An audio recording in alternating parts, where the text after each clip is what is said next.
ఆధ్వర్యంలో బీసీసేన జాతీయ అధ్యక్షులు వర్గకృష్ణ గారి జన్మదిన కార్యక్రమం ప్రతి సంవత్సరంలో ఈ సంవత్సరం కూడా జరుపుకోవడం నాయకత్వంలో రాజ్యాధికారమే కాదు తెలంగాణ రాష్ట్రానికి బీసీ ముఖ్యమంత్రి తొలి ముఖ్యమంత్రి ఆర్ కృష్ణన్న గారు కావాలనే ఆకాంక్షతో గ్రామ స్థాయిలో కూడా కార్యాచరణ రూపొందిస్తున్నాం.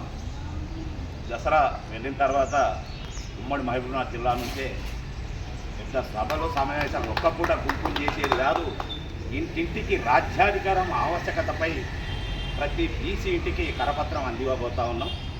అలాగే ఆర్ కృష్ణన్న గారు ఇందాక కూడా మాట్లాడింది, ఇతర రాష్ట్రాల్లో ఉత్తర భారతదేశంలో బీసీలు ముఖ్యమంత్రులుగా ఉన్న దగ్గర కూడా బీసీ సంక్షేమ పథకాలు లేనన్ని పథకాలు ఉమ్మడి తెలుగు రాష్ట్రాల్లో మన ఆర్ కృష్ణన్న గారి 50 సంవత్సరాల పోరాటంలో గురుకుల పాఠశాలలు కానీ, సంక్షేమ హాస్టళ్ళు కానీ, ఫీజు రింబర్స్మెంట్ కానీ, నాణ్యమైన ఆహారం కానీ, విద్యార్థులకు మౌలిక వసతులు కానీ, ఉపకార వేతనాలు కానీ, మరి హాస్టల్లో భద్రతాపరమైన సౌకర్యాల కల్పన కూడా భారతదేశంలో ఎక్కడ లేని విధంగా ఈ తెలంగాణ రాష్ట్రంలో ఉన్నాయంటే అది కేవలం బీసీ దళపతి ఆర్ కృష్ణన్న గారి చిత్తశుద్ధికి నిదర్శనం.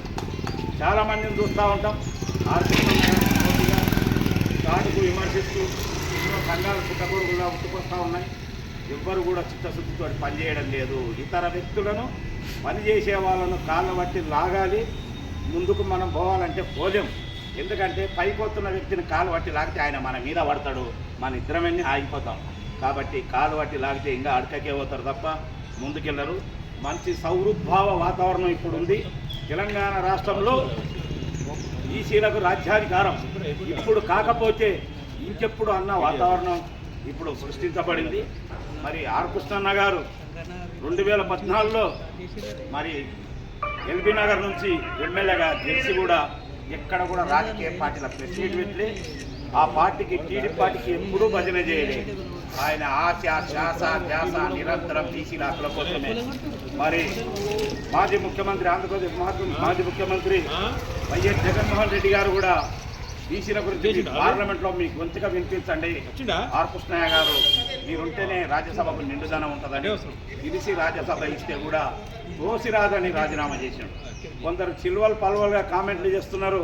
వాళ్ళందరికీ ఒకటే చెప్తా ఉన్నా, ఆర్ కృష్ణన్న గారి 50 సంవత్సరాల నిస్వార్థ జీవితాన్ని తెలియని వ్యక్తులు ఈ 10-20 ఏళ్ల వయసులో ఎవరైనా ఉంటే వాళ్ళు చదువుకోవాలి. ఎవరైనా స్వార్థంతో ఈర్ష్యా దేశంతో చెప్తే నమ్మకండి. ఎందుకంటే ఆయన నిస్వార్థంగా పనిచేయడం వల్లే ఈరోజు బీసీలకు ఒక ప్రత్యేకమైన గుర్తింపు తెలుగు రాష్ట్రాల్లో వచ్చింది. వేరే రాష్ట్రాల్లో చూస్తే ముఖ్యమంత్రుల దగ్గర కూడా బీసీలకు పథకాలు లేవు, అవకాశాలు లేవు, విద్యా అవకాశాలు లేవు. మేము ఈ తెలంగాణ రాష్ట్రంలో ఏ ఆఫీస్కి వెళ్ళినా ఒక 10 సంవత్సరాలు సర్వీస్ ఉన్న ఏ ఎంఆర్ఓ, ఏ ఎంపీడీఓ, ఏ సిఐ, ఏ ఎస్ఐ, ఏ కానిస్టేబుల్ అడిగినా మీరెవరో ఎక్కడి నుంచి వచ్చిరంటే ఆర్ కృష్ణన్న గారు మా ఉద్యోగ భద్రత కోసం, మా ఉద్యోగ కల్పన కోసం, మేము హాస్టల్లో మా సీట్ల కోసం, అసలు మా స్కాలర్షిప్ల కోసం ఆర్ కృష్ణన్న పోరాటం వల్లనే మేము ఈ స్థాయిలోకి వచ్చినాం. అది ఆర్ కృష్ణన్న శిష్యునే నేను కూడా చెప్తే అసలు మేము చాలా సంతోషపడుతున్నాం. మాకున్న ఏకైక అర్హత ఆర్ కృష్ణన్న పేరు చెప్తే పనులు అయిపోతున్నాయి. మరంటే ఇలా గొప్ప మహనీయుడు, బీసీలకు జాతిపిత, బీసీ ఉద్యమానికి బాధ్యుడు, మన బీసీలకు తండ్రి సమానుడైన ఆర్ కృష్ణన్న గారి ఆధ్వర్యంలోనే మరి తెలంగాణ రాష్ట్రంలో ముఖ్యమంత్రి కాదు, ఎవరైతే బరువు మోస్తున్నారో వాళ్ళకే దాని విలువ తెలుస్తుంది.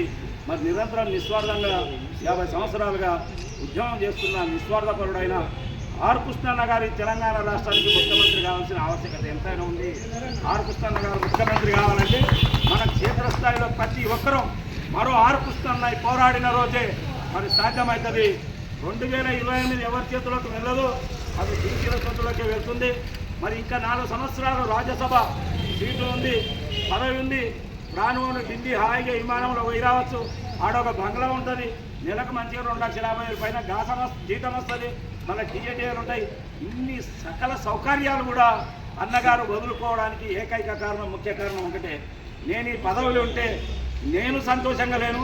ఈ పదవిలో ఉండడం వలన నేను తీసుకోవాల్సినంత తీవ్ర స్థాయిలో ఉద్యమం చేయలేకపోతున్నాను. నాకు ఈ కాళ్ళ నడమన లంకెపీటలాగా నాకు ఇది గొంతుకు అడ్డమవుతుంది కాబట్టి పదవిని దోసిరాదని పక్కకు జరిగి మరి గొప్ప త్యాగం చేసిన ఆర్ కృష్ణన్న గారికి తప్పకుండా మనందరం బాసటగా ఉంటేనే మనం రేపు రాబో రోజుల్లో యావత్ బీసీ జాతి తలెత్తుకొని ఆత్మగౌరవంతో రాజ్యాధికారం సాధించగలుగుతాం. ఈ రోజున మనం ఏదైనా చిల్వల పల్వలు పనికిరాని వాళ్ళ మాటలు నమ్మి ఉద్యమంలో వెనకాడి చేస్తే మాత్రం మనం చరిత్రహీనులుగానే మిగిలిపోతాం. ఇప్పుడు తెలంగాణ రాష్ట్ర వ్యాప్తంగా ఇప్పుడు ఎవరైతే బీసీ వాళ్ళతో కృష్ణన్న ఆధ్వర్యంలో ఉద్యమం చేస్తారో వాళ్లకు రాబో రోజుల్లో చరిత్రలో వాళ్ళ స్థాయిలో వాళ్లకు ఖచ్చితంగా ఒక పేజీ మిగిలి ఉంటుంది. ఇప్పుడు కాకపోతే ఇంకెప్పుడు ఇప్పుడే మనం పోరాడాలి. కాబట్టి ఆర్ కృష్ణన్న గారి ఆశీర్వాదంతో మనందరం పోరాడాలి. మరి ఆర్ కృష్ణన్న ఉద్యమాలకి ఆద్యుడు కాదు, బీసీ అనే పదాన్ని భారతదేశ వ్యాప్తంగా వినిపించిన ఏకైక గొప్ప లెజెండరీ నాయకుడు బీసీ దళపతి గారికి ధన్యవాదాలు తెలియజేసుకుంటూ నాకు ఈ అవకాశం ఇచ్చిన అందరికీ నమస్కారం.